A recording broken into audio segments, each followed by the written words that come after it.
Hi hello नमस्कार। तर तुमचं स्वागत आहे पुन्हा एकदा आपल्या नवीन व्हिडिओमध्ये। तर आज बनवणार आहोत आपण बुंदीचा लाडू। हे बघू शकता तुम्ही, अगदी मिठाईच्या दुकानात मिळतो ना तसाच बनवून तयार होतो आणि खायलाही खूप छान लागतो। चला तर आपण रेसिपीला सुरुवात करूयात। तर आपण येथे 1.5 वाटी बेसन घेतलेले आहे। 1.5 वाटी बेसनासाठी 1.5 वाटी साखर घेतलेली आहे। थोडे काजूचे काप घेतलेले आहे। तुमच्याकडे जर मगजबिया अवेलेबल असेल तर तुम्ही मगजबिया घेऊ शकता आणि फूड कलर घेतलेला आहे। तर आपल्याला हे 1.5 वाटी बेसनचं छानपैकी बॅटर करून घ्यायचं आहे। ह्याच वाटीने मी इथे 1.5 वाटी बेसन घेतलेलं आहे। 1.5 वाटी बेसनामध्ये आपले अर्धा किलो मोतीचूर लाडू बनवून तयार होतात।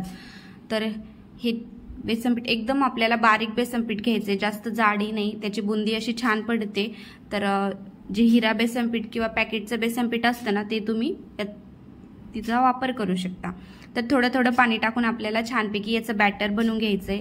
जास्त पातळही नाही जास्त घट्टही नाही, आपली छान अशी बुंदी गोल गरगरीत होईल असं आपल्याला छान बॅटर बनवून घ्यायचंय। कोणताही गोड पदार्थ करताना ना आपल्याला चिमूटभर त्याच्यात मीठ ऍड करायचंय आणि थोडंसं चिमूटभर सोडा ऍड करायचंय।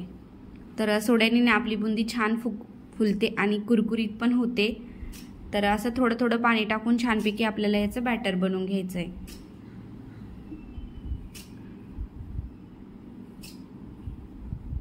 हे बघू शकता मी इथं ग्लासभर पाणी घेतलेलं आहे। थोडं थोडं करून याच्यात ऍड करते। आपल्याला जास्तही पाणी टाकायचं नाही कारण आपलं बॅटर पातळ होईल आणि बुंदी चांगली येणार नाही। तर असं छानपैकी बॅटर बनवून घ्यायचं। गिंठुळ्या वगैरे अजिबात राहिल्या नाही पाहिजे, एकदम स्मूथ असं बॅटर बनवून तयार झालं पाहिजे। थोडं थोडं पाणी टाकून बघू शकता मी याला छानपैकी 10 ते 15 मिनिटं एकदम स्मूथ बॅटर बनवून तयार केलेलं आहे। मी तुम्हाला दाखवते, बघू शकता मिक्स झालंय आणि आपल्या बॅटरचा कलर एकदम असा चेंज झालाय।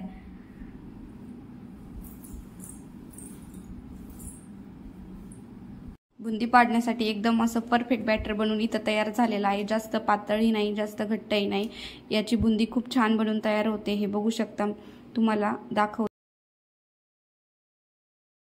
आपलं बॅटर बुंदी पाडण्यासाठी एकदम परफेक्ट असं बनवून तयार झालेलं आहे। आणि याला पाऊण ग्लास पाणी लागलेलं आहे। मी 1 ग्लास पाणी घेतलं होतं तर पूर्ण ग्लास लागलेलं नाही पाणी। आपलं बॅटर छान बनवून तयार आहे। तोपर्यंत आता कढईवर तेल तापायला ठेवते कढईमध्ये। तर याच्यात ना थोडीशी शेव काढली होती त्यामुळे असं तेलात थोडंसं शेव राहिली, ती काही निघत नाही झाऱ्यानी वगैरे। तर एक बुंदी टाकून बघितली, बुंदी लगेच वरती आली तळून की समजायचं आपलं तेल गरम झालंय। आणि बुंदी खालीच राहिली तर तेल अजून छान तापून द्यायचं। तर ही बुंदी टाकल्याच्या नंतर लगेच वरती आली तर तेल आपलं छान असं तापलेलं आहे। चला तर आपण याची अशी बुंदी काढून घेऊ। बुंदी काढण्यासाठी मी इथं झाऱ्याचा वापर केलेला आहे।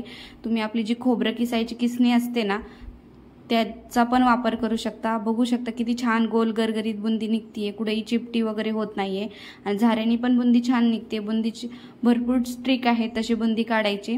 तर खोबरं किसण्याची जी झारी असते ना त्याने पण खूप छान बुंदी पडते। तर हे बघू शकता मी झाऱ्याचा वापर करून इथं बुंदी काढून घेतलेली आहे आणि खूप छान बुंदी पडलेली आपली।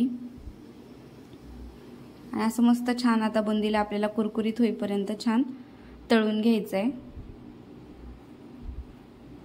अगदी सोप्या पद्धतीने आणि झटपट बनते। आणि तुम्ही म्हणा आपण मोतीचूर लाडू बनवणार आहात आणि तू मोठी बुंदी काढली, तर व्हिडिओ शेवटपर्यंत नक्की बघा की आपल्याला मोतीचूरच लाडू बनवायचे पण एक खास ट्रिक वापरून बनवायचे। तर छान अशी ही बुंदी तळून घेऊयात।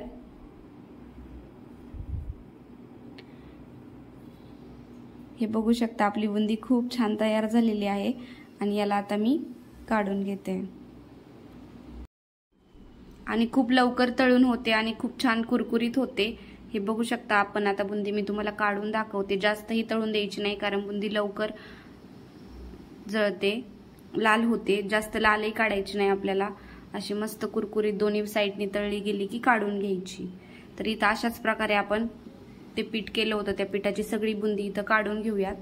तर हे बघू शकता सगळी बुंदी इथं काढून ताटात तयार आहे आणि बघू शकता आपली बुंदी किती छान अशी कुरकुरीत बनून तयार आहे। तर आपल्याला ना एक खास ट्रिक वापरून मोतीचूर लाडू बनवायचे आहेत। तर एकदम छान अशी कुरकुरीत झाली आहे। तर एक मी मिक्सरचा जार घेतलाय, तुम्ही छोटं मोठं घेऊ शकता। त्याच्यात असा बुंदी टाकून घेते आणि त्याला फक्त आपल्याला एक पल्स मोडवर फिरवून घ्यायचंय, म्हणजे जास्त फिरवायचं नाही, नाहीतर आपल्या लगदा होऊ शकतो बुंदीचा। एकदम थोडंसं फिरवून घ्यायचं आहे फक्त। तरी बघू शकता असं आपल्याला एकदम पल्स मोडवर फिरवून घ्यायचं आहे। तर हे बघू शकता आता छोटी छोटी बुंदी इथं मी ताटात सगळी अशी बुंदी काढून घेतलेली आहे। तर हे बघू शकता किती छान असे मोती सारखेच वाटतीये। तर आता ना आपण कढईत पाक तयार करायला ठेवते। तर पाकासाठी ना आपल्याला 1.5 वाटी साखर हवी आहे। तुम्हाला जर कमी गोड हवं असेल तर तुम्ही 1 वाटीच साखर घेऊ शकता, पण मी 1.5 वाटी बेसन पिठासाठी 1.5 वाटी साखरेचा वापर करत आहे। आणि याच्यात ना आता फूड कलर टाकून घेते आणि आता मस्त पाक बनवून घेऊया आपण याचा। पाक आपल्याला 1 तारी 2 तारी करायचा नाही, फक्त साखर विरघळेल इतपतच आपल्याला छानपैकी साखर विरघळून द्यायची आणि पाकाला हलकीशी एक उकळी काढून घ्यायची। जास्त पाक होऊन द्यायचा नाही, कारण मग आपल्याला 1 तारी 2 तारी पाक झाला की आपला लाडू कडक पडू शकतो। मोतीचूर लाडू अगदी कडक नसतो, खूप मऊसूत असतो, त्यामुळे आपल्याला पाक जास्त होऊन द्यायचा नाही। आणि तुमच्या आवडीनुसार तुम्ही गोड कमी जास्त करू शकता, फक्त यात साखरेचं प्रमाण तुमच्या आवडीनुसार टाकू शकता। आणि पाणीही आपल्याला जेवढं घेतलं 1.5 वाटी साखरेसाठी 1.5 वाटीच पाणी टाकायचं, कारण मग आपल्याला ती बुंदी पण अशी रसरशीत झाली पाहिजे। आपल्याला असा घट्ट लाडू नाही बनवायचा, नाही तर मग तो कडक पडतो। मोतीचूरचा लाडू कडक नसतो। तर हे बघू शकता पाकाला अशी खळखळून एक उकळी आलेली आहे। तर आता गॅस चालूच आहे पण कमी केलाय मी। आणि ही बुंदी ना थोडी थोडी आपण कढईमध्ये या पाकात टाकून घेऊयात। हे बघू शकता मी थोडी थोडी करून टाकून घेते पाकात। आणि गॅस बंद नाही करायचा, गॅस कमीच ठेवायचा आहे।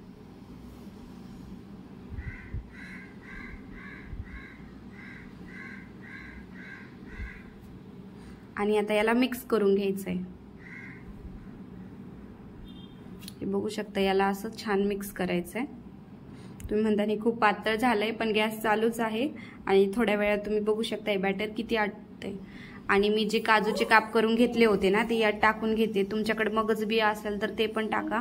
आणि आपल्याला छान असा स्वाद येण्यासाठी ना, म्हणजे मोतीचूरच्या लाडू ना मस्त तुपाचा स्वाद असतो, त्यासाठी बघू शकता मी ते 1 चमचा तूप टाकते आणि याला छान असं मिक्स करून घ्यायचंय।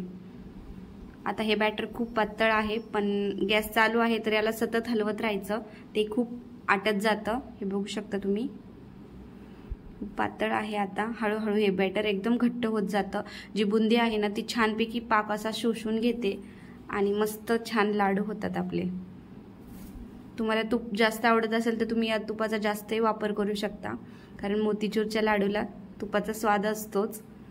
वेलची पूड वगैरे तुम्हाला ऍड करायची असली तर तीही करू शकता। मला याच्यात कलर कमी वाटत होता थोडासा, म्हणून मी फूड कलर अजून ऍड केला। यांना छान असं मिक्स करून घेते, सतत हलवत राहायचं, कारण हे बॅटर खाली लागू शकतं। तर बघू शकता किती प्रमाणात जास्त आटलेलं आहे। हे पूर्ण असं थोडंसं घट्ट होईपर्यंत आपल्याला याला सतत हलवत राहायचं आणि आटून घ्यायचंय।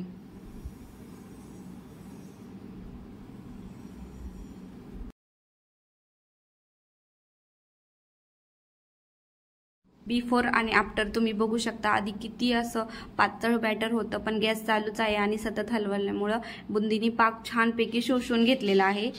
तुम्ही पाहू शकता आपलं बॅटर एकदम असं मस्त घट्ट झालेलं आहे।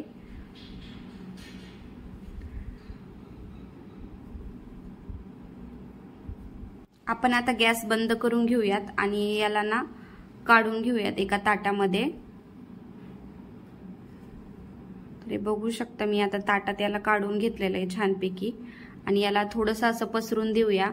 आणि बघू शकता तुम्ही किती सुंदर रंग आलाय आणि किती छान टेक्स्चर आलंय त्या लाडूंना। आणि खूप खायला तर इतका छान लागतो ना। आणि घरच्या घरी अगदी सोप्या पद्धतीने आता दिवाळीसाठी लक्ष्मी देवीला प्रसादासाठी पण बनवते मी, कारण मग मिठाई तशी बाहेरून घेऊस तर आपण घरच्या घरीच अगदी सोप्या पद्धतीने बनवू शकतो। तर हे बघू शकता याला असं पसरून थोडाच वेळ थंड व्हायला ठेवते, 5-10 मिनिटं। थोडंसं थंड झालं की लगेच आपल्याला याचे लाडू असे वळून घ्यायचेत मस्तपैकी। यात मला मगज बिया मिसिंग झाल्या, कारण मला इथं काय भेटल्याच नाही, त्यामुळं हाताला थोडंसं पाणी लावून याचे मस्त असे लाडू वळून घेते 10 मिनिटाच्या नंतर। बघू शकता तुम्ही किती सुंदर आपला लाडू बनून तयार झालाय ना। याला अजून तुम्ही डेकोरेशनही करू शकता, मगज बियाचं वगैरे, ड्रायफ्रुट्स वगैरे। मी थोडेसे काजूचे असे काप्स पातळ पातळ कट करून घेतले होते, जेणेकरून ना ते काजू मगज बियासारखे वाटतील। तर असे एक एक करून ना मी इथं सगळे असे छानपैकी लाडू असे वळून घेते, तुम्ही बघू शकता। आणि खूप सुंदर लाडू झाला होता, म्हणजे पाहता क्षणी तोंडाला पाणी येईल इतका छान लाडू बनवून आपले तयार होतात। आणि घरच्या घरीच म्हणजे आपण 1.5 वाटी बेसन पिठापासून अर्धा किलो मोतीचूर लाडू घरच्या घरीही बनवू शकतो। तर अगदी सोपी पद्धत आहे। तुम्हाला जर ही रेसिपी आवडली असेल तर तुम्ही पण नक्की ट्राय करा। असेच एक एक करून मी इथं सगळे लाडू असे वळून घेते। हे बघू शकता इथं आपले सगळे लाडू छानपैकी बनून तयार झालेले आहेत। आता याला थोडंसं ना मी डेकोरेशन करते आणि अर्धा किलोच्या वरती इथं बनून तयार झालेले आहे। थोडे काजूचे काप लावून घेतले। तुमच्याकडे मगच बिया अवेलेबल असेल तर तुम्ही तेही लावू शकता।